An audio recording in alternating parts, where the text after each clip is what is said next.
Hello students, हम लोग mensuration की क्लास को कंटिन्यू कर रहे हैं। ठीक है, अभी तक हमने मेंसुरेशन में 2-3 लेक्चर्स कर लिए हैं।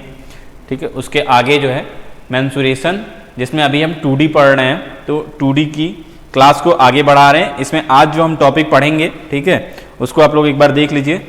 आज जो हम लोग टॉपिक पढ़ेंगे वो होगा हमारा वृत्त, दूसरा सेमी सर्कल या उसे हम बोलते हैं अर्धवृत्त, सर्कुलर रिंग। सर्कुलर रिंग मतलब वही वृत्ताकार छल्ला होता है। ठीक है, और सेक्टर ऑफ सर्किल या फिर वृत्त खंड। तो इतने टॉपिक हम आज कवर करने वाले हैं। ठीक है, और मेनली जब मेंसुरेशन पढ़ रहे हैं तो इसमें हम क्या देख रहे हैं कि क्षेत्रफल, किसी भी आकृति का क्षेत्रफल कैसे निकालते हैं या उसका फॉर्मूला क्या होता है और उसका परिधि निकालने का फॉर्मूला क्या होता है। ठीक है, चलिए फिर चलते हैं, शुरुआत करते हैं। देखिए, सबसे पहला अपना सर्कल या फिर वृत्त। तो ये आपके सामने एक वृत्त बना हुआ है। ठीक है, इसमें एक ये पॉइंट होता है सेंटर पे, जिसको हम क्या बोलते हैं, सेंटर। यहां से ये त्रिज्या होती है, आर से डिनोट करते हैं। ठीक है, और ये जो पूरा होता है, पूरा यहां से यहां तक, इसे हम बोलते हैं डायामीटर या फिर व्यास। ठीक है, तो भाई इसके क्षेत्रफल का फॉर्मूला अगर आपको देखना है, ये तो देखिए आपको रटा हुआ है, बचपन से रटा हुआ है कि क्षेत्रफल का फॉर्मूला क्या होता है। इसके क्षेत्रफल का फॉर्मूला क्या होता है, क्षेत्रफल या फिर इसको हम बोलें तो एरिया, एरिया, और दूसरा क्या होता है अपना परिधि, परिधि या फिर सरकमफेरेंस, परिधि या फिर सरकमफेरेंस। ठीक है, तो देखिए ये आपको याद रहता है। क्या है भाई, क्षेत्रफल का फॉर्मूला क्या है, अगर त्रिज्या r है तो क्षेत्रफल हो जाता है हमारा पाई आर स्क्वायर। क्या हो जाता है, पाई आर स्क्वायर। भाई ये याद होना चाहिए आपको बिल्कुल।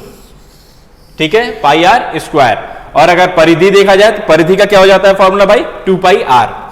परिधि का फॉर्मूला हो जाता है हमारा 2 पाई आर।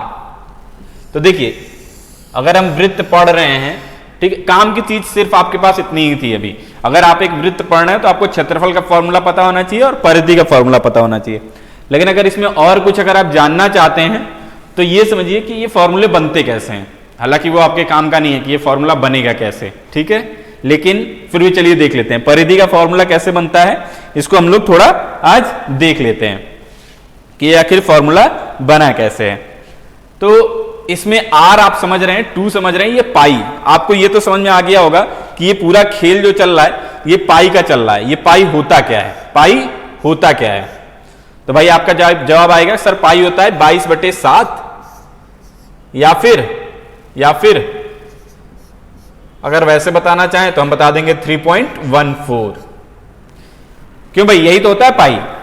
देखिए यहां पे इस बात को समझिए कि आप पाई की वैल्यू बता रहे हैं, पाई का मतलब नहीं बता पा रहे हैं आप। पाई की मीनिंग सोचिए, आप पाई की मीनिंग क्या आप जानते हैं, पाई होता क्या है, नहीं जानते। आप क्या जानते हैं, पाई की वैल्यू जानते हैं। ठीक है, तो जैसे भाई देखिए क्या हुआ कि जब ये वृत्त बना है, एक वृत्त एक आकृति है, तो कोई महानुभाव बहुत पहले जब ये सब कर रहे थे और फॉर्मूले बना रहे थे तो उन्होंने एक चीज देखी। क्या, एक रेशियो देखा। रेशियो किसका था भाई, उन्होंने एक रेशियो देखा कि किसी भी वृत्त की, वृत्त आकृति की परिधि बटे व्यास। व्यास क्या होता है भाई, डायामीटर। परिधि बटे व्यास, इसको बोल दें हम सरकमफेरेंस और इसको बोल दें हम डाया। इसका जो रेशियो था, एक रेशियो था क्या, परिधि बटे व्यास। उन्होंने देखा कि हर बार जब वो परिधि बटे व्यास इस रेशियो को देख रहे थे तो एक डेफिनेट वैल्यू आ रही थी। क्या आ रही थी, डेफिनेट वैल्यू। आप भी कभी भी निकाल के देख लीजिएगा। जैसे अगर आप मान लीजिए निकाल के देखते हैं, आप निकाल के देखते हैं, देखिए परिधि तो आपको पता है ना क्या है भाई, परिधि है किसी भी पॉइंट से स्टार्ट करिए, आप किसी भी पॉइंट से स्टार्ट करिए और चलते हुए, उसी को चलते हुए वापस इसी पे आ जाइए। यही तो है आपकी परिधि।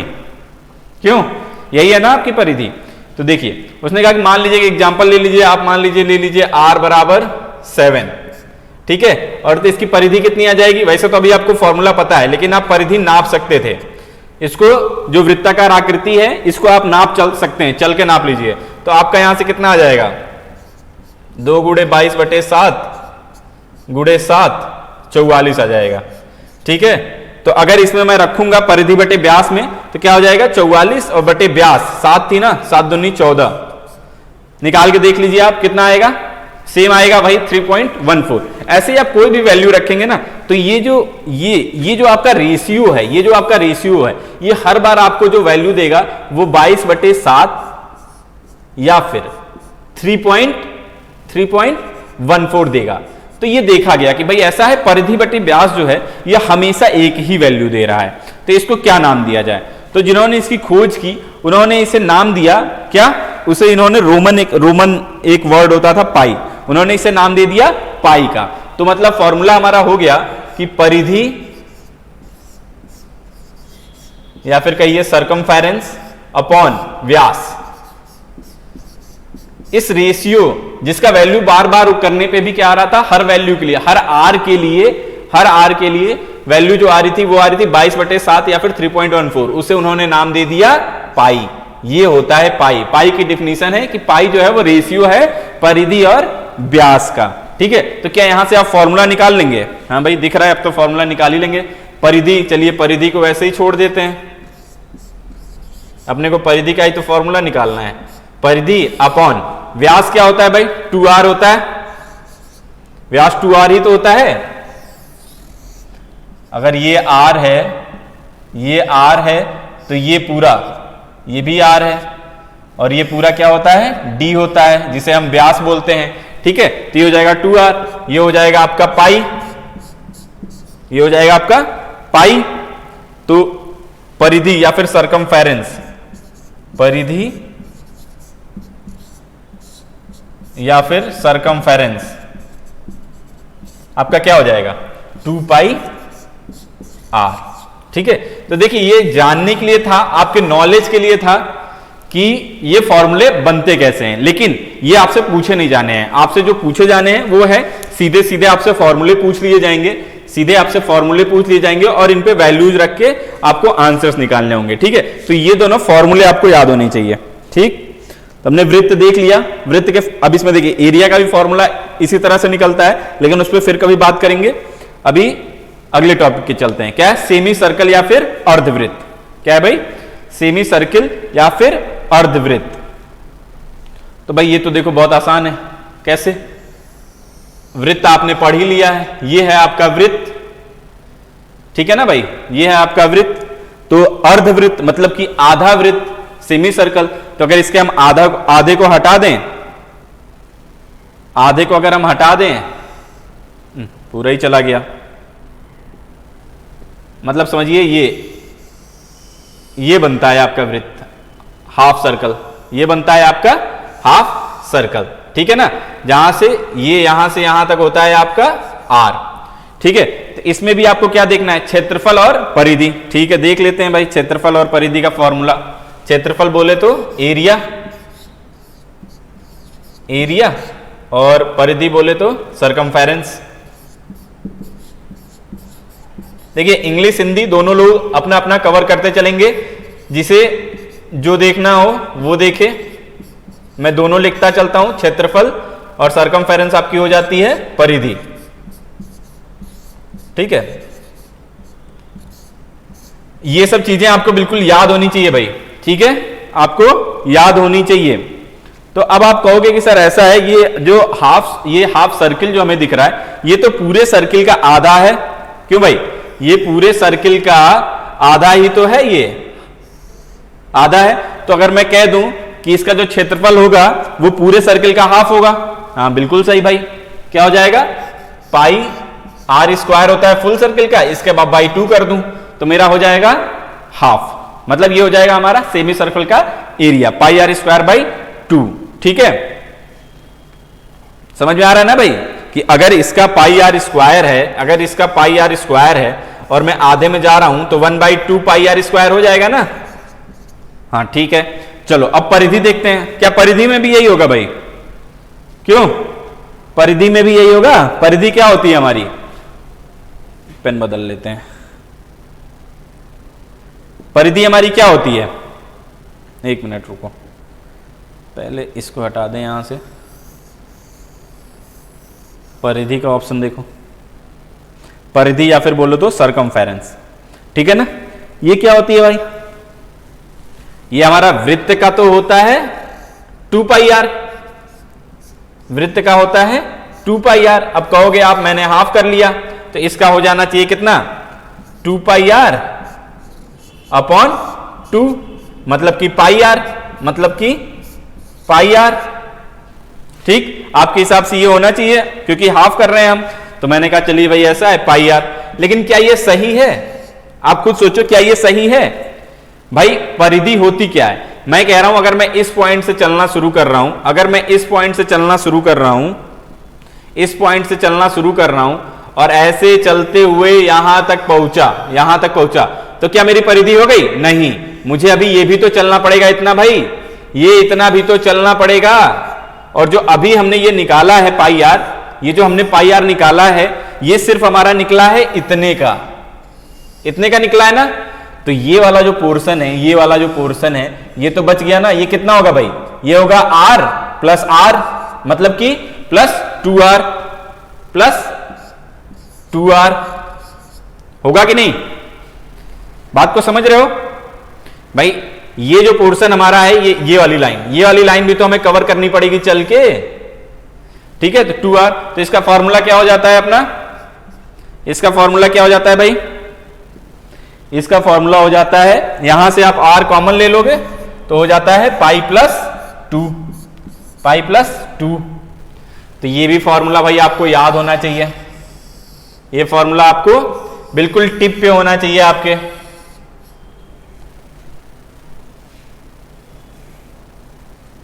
ठीक, तो ये हो गया आपका अर्धवृत्त या फिर सेमी सर्कल। हम मेनली देखते चल रहे हैं क्षेत्रफल और परिधि, जिसमें फॉर्मूले आपको याद होने चाहिए। अब फॉर्मूले कैसे आ रहे हैं ये मैं आपको थोड़ा थोड़ा बताते चल रहा हूं, ठीक है। अच्छा, अगला आता है आपका क्या, सर्कुलर रिंग। सर्कुलर रिंग या फिर इसको और क्या बोल सकते हो भाई हिंदी में, वृत्ताकार छल्ला, वृत्ताकार छल्ला।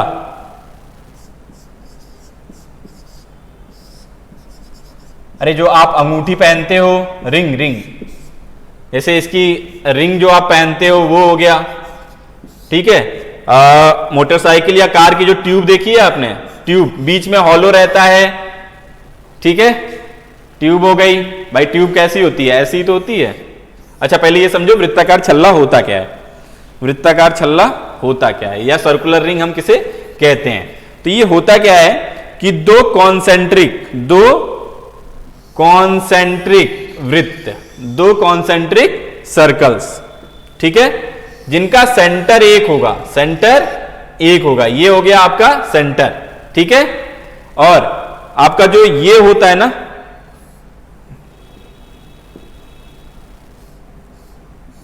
ये आपका ठोस होता है और अंदर पूरा वैसे हॉलो होता है, ये आपका ठोस होता है।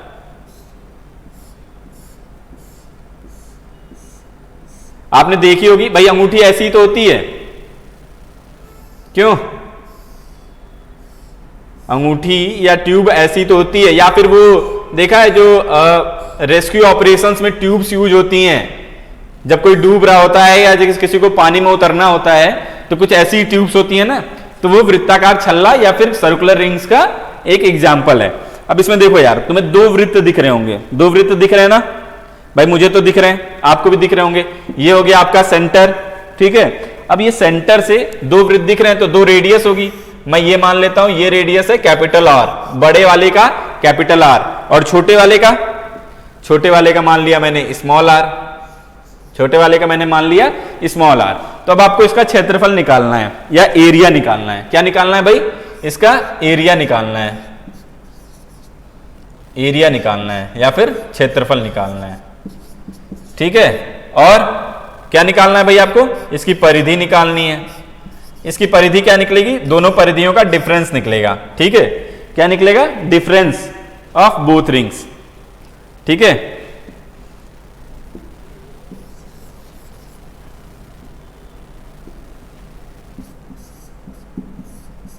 डिफरेंस ऑफ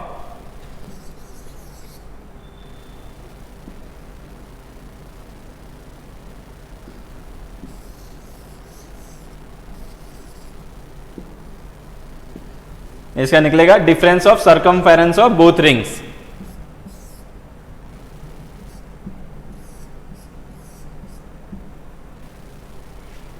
कुछ दिक्कत हो गई है, ये पेन चल नहीं रहा है। ओके कोई बात नहीं, हम पेन लेते हैं, कलर लेते हैं। चलो ठीक है, देख लो एरिया क्या होता है।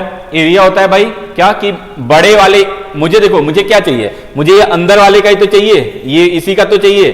तो अगर मैं बड़े वाले में से छोटे वाले का हटा दूं, बड़े वाले में से बड़े वाले वृत्त का एरिया कितना हो जाएगा भाई,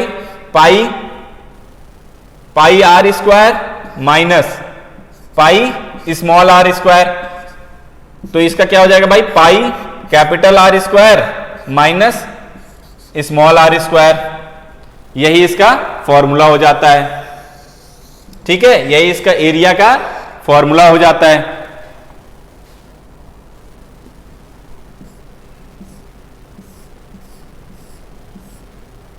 ठीक,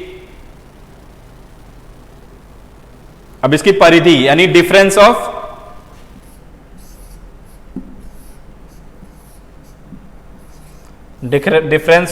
सर्कमफेरेंस देख लो क्या होगा भाई, वो भी आसान है।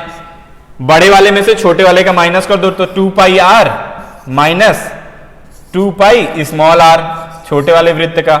तो 2 पाई तो कॉमन हो जाएगा, क्यों भाई 2 पाई तो कॉमन हो जाएगा, capital R minus small R. ये हो जाता है आपका सर्कमफेरेंस। ये जब भी आपको पूछेगा ये अंदर वाला, मतलब समझ रहे हो ना, ये जो डार्क है, ये जो डार्क है इसके बारे में वो हर बार बात करेगा। ठीक, तो ये हो जाता है आपका सर्कुलर रिंग। भाई ये फॉर्मूले भी कभी कभी सीधे पूछ लिए जाते हैं। चलो आगे चलते हैं।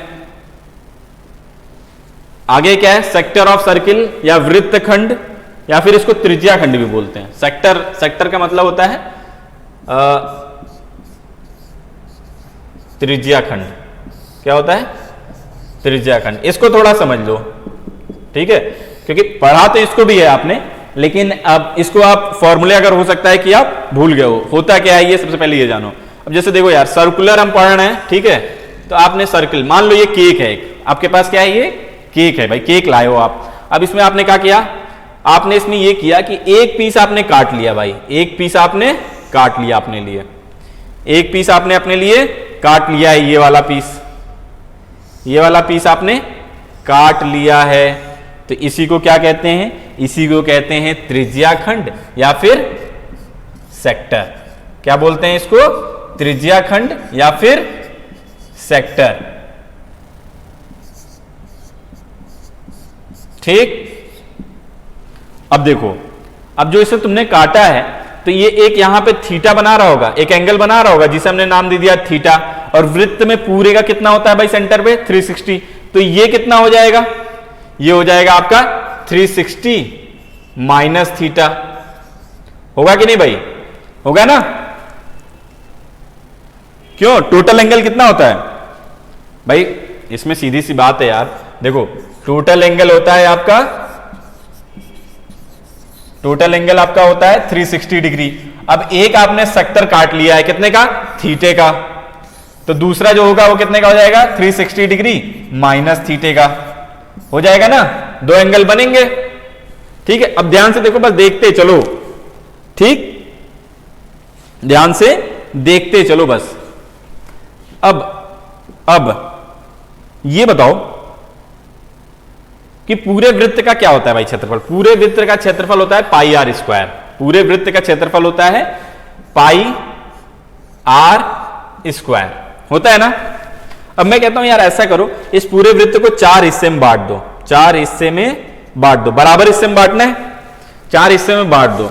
और अब जरा मुझे तुम क्षेत्रफल बता दो, मुझे क्षेत्रफल बता दो इस वाले हिस्से का, इस वाले हिस्से का मुझे क्षेत्रफल बता दो, ठीक है भाई, इस वाले हिस्से का क्षेत्रफल बता दो। तो आप क्या कहोगे, आप कहोगे भाई ऐसा है, ये pi are square, pi are square, क्योंकि सब बराबर ही है, बटे 4 कर दो, बटे 4 कर दो, पाई आर स्क्वायर बटे 4 कर दो, है ना। क्यों, तो किया क्या आपने, पाई आर स्क्वायर बटे 4 किया, तो आपने किया क्या। अब आपको यहां पे पता था कि हर एक में ये 90 डिग्री बना रहा है। क्या कर रहा है भाई, हर एक में 90 डिग्री बना रहा है। अब आपको इस वाले का 90 डिग्री पता है, तो आपने कहा ऐसा है सर 90 डिग्री अपॉन 360 डिग्री, भाई टोटल तो 360 डिग्री था ना, into pi are square, into pi are square. इसको काटो, 9 चौको 36, 4, तो आपका कितना आ गया भाई 1/4 पाई आर स्क्वायर। अगर 1 का बताना है मुझे, तो अगर मुझे थीटा पता हो, अगर मुझे थीटा पता हो तो क्या मैं एंगल निकाल सकता हूं? फिर से सोचो, ये है आपका, ये वृत्त है, अलग सा दिख रहा है लेकिन इसके बारे में सोचो, ये वृत्त ही है, थीटा है, ठीक है। अब इसका आपको क्षेत्रफल निकालना है, इसको आपको क्षेत्रफल निकालना है। पीछे वाले से ही देखो, जो अभी समझाया है उसी से समझो। अगर क्षेत्रफल निकालना है तो मैं कहूं कि ऐसा है भाई, थीटा आपको पता है, तो थीटा को 360 डिग्री में से कितना थीटा है वो पता है, इंटू पाई आर स्क्वायर, यही तो हो जाएगा फॉर्मूला भाई। Theta upon 360 degree, theta upon 360 degree into pi are square, ये हो जाएगा आपका क्षेत्रफल का फॉर्मूला, ठीक है। अब आ जाओ जरा परिधि देख लेते हैं, क्यों भाई, अब आओ परिधि देख लेते हैं। तो परिधि में भी कहोगे सर कि फिर वही होगा, इसमें नया क्या है, परिधि है आपके पास, मान लीजिए ये है, इसमें एक आपने सेक्टर काटा थीटा का, तो आप कहोगे सर ये हो जाएगा आपका 2 pi r into theta upon 360 degree. पर क्या ये सही है? ध्यान से देखो, क्या ये सही है? क्यों भाई? भाई अगर 2 pi r into theta upon 360 degree करोगे तो तुम्हें जो परिधि मिलेगी वो भाई ये मिलेगी ना, ये मिल रही है, बस इतनी मिल रही है, जिसे तुम चाप भी बोलते हो। ये चाप का फॉर्मूला है भाई, क्या बोलते हो, चाप या फिर आर्क। तो ये आर्क का फॉर्मूला है, लेकिन तुम्हें चाहिए कितना? तुम्हें तो ये पूरा चाहिए ना भाई, परिधि चाहिए, मतलब यहां से चलो यहां पहुंचो, यहां, और फिर ये चाप भी, ठीक है। तो ये कितना है, ये आर है ना, और ये भी आर है। तो क्या अगर इसमें मैं 2r और जोड़ दूं, क्या इसमें अगर मैं 2r और जोड़ दूं तो ये फॉर्मूला बन जाएगा? देखो, क्या अगर इसमें मैं 2r और जोड़ दूं तो ये फॉर्मूला बन जाएगा? हाँ भाई बन जाएगा। ये मेरा हो गया theta upon 360 degree into 2 pi R, और ये आर मेरा फॉर्मूला बन गया भाई, बन गया ना। तो इसकी परिधि का फॉर्मूला होता है, इसकी परिधि का फॉर्मूला होता है क्या, 2 pi r into theta upon 360 degree plus 2r। भाई ये सब बिल्कुल आपको याद होने चाहिए, ये सब बिल्कुल याद होने चाहिए। इन सब से तो आपके जो ऑप्शंस आएंगे वो सीधे ये क्षेत्रफल ही पूछ लेगा, क्योंकि उसे पता है आप भूल चुके हैं, आपको नहीं पता, और आपको निकालना नहीं आता तो आप नहीं निकाल पाएंगे। तो मेरी तरह आप बैठ के निकालेंगे थोड़ी ना, आपको ये याद होना चाहिए, ठीक है। तो जितने भी मैंने अभी तक आपको पढ़ाए, वृत्त पढ़ाया, अर्धवृत्त पढ़ाया, सर्कुलर रिंग पढ़ाई, और आपको ये त्रिज्यखंड या सेक्टर पढ़ाया, ठीक है। सबके क्षेत्रफल और परिधि के फॉर्मूले मैंने बॉक्स में बंद किए हैं। अगर आप कैसे आते हैं ये अगर आपको नहीं भी याद रहता है, तब भी आपको ये याद रहना चाहिए कि ये होता कितना है, ठीक है, कि परिधि का फॉर्मूला कितना होता है। अगर मुझे r की वैल्यू दे दी जाए तो मैं सीधे सीधे इसकी वैल्यू या क्षेत्रफल या परिधि की वैल्यू निकाल लूं, ठीक है। तो आज की क्लास हम यहीं तक रखते हैं, ठीक है। अगली क्लास में हम मेंसुरेशन 2D का ही कुछ और कवर करेंगे, मोस्ट प्रोबेबली हम लोग त्रिभुज कवर करेंगे नेक्स्ट क्लास में, ठीक है। तो तब तक के लिए चलिए बाय बाय, धन्यवाद, मिलते हैं अगली क्लास में, ठीक।